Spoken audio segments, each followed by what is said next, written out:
Well, we're joined now by the co-director of BASIC UK, Paul Ingram. This is an agency research which is used in transatlantic security and arms controls talks as well. Thanks for joining us. Just first of all, let's get to the nub of the issue, which is, and central to it all, is Iran building a nuclear device?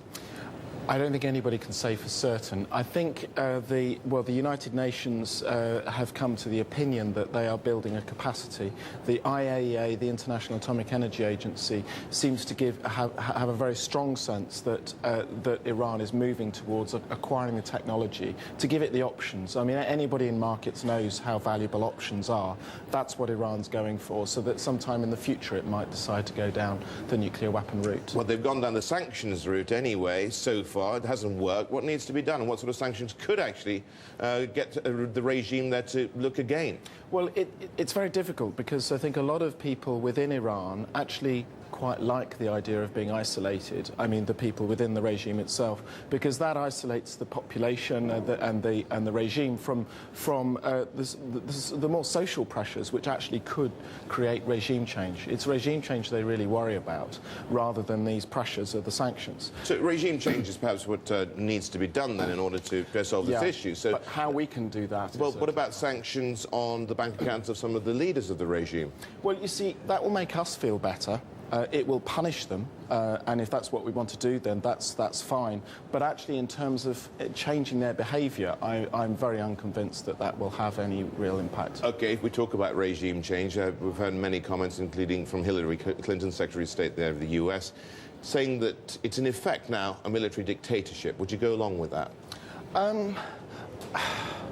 Look, it's quite clear that there were problems last year with the election, but it's very difficult, again, to come to a very firm conclusion about just how legitimate this regime is. I mean, a week or so back we saw millions, perhaps tens of millions of people on the streets supporting the revolution. So it's this very black and white perspective that we get within the West of the people against the regime is not as simple as it No, of course, really is. Everything is much more complicated than that. But in order to get a consensus, though, here in terms of what needs to be done, yes.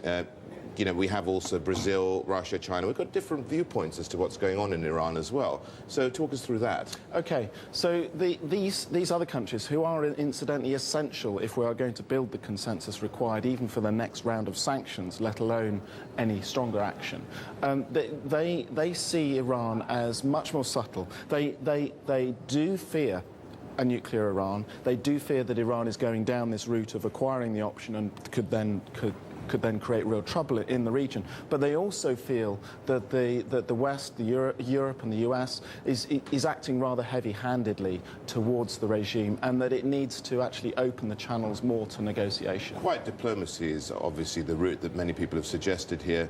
Do you think more efforts have to be spent in that way in changing the minds of the people in power? There are options open here. I mean, we have seen the discussions in the last 6 months of a deal to swap Iran's low-enriched uranium for the fuel for its research reactor in Tehran. There are noises that deal may yet come off. If that deal comes off, it opens the door to further negotiations. There is a chance here. We have to take it. Yeah, and also trying to appeal to the more dovish elements within the upper echelons in Tehran. It's a very complex regime, and there are many internal battles going on. We need to consider how we avoid playing into the hands of the radicals, of the radical conservatives, and actually give them incentives Paul to Ingram, cooperate. Paul Ingram, thank you so much for coming on. Paul Ingram is from BASIC UK.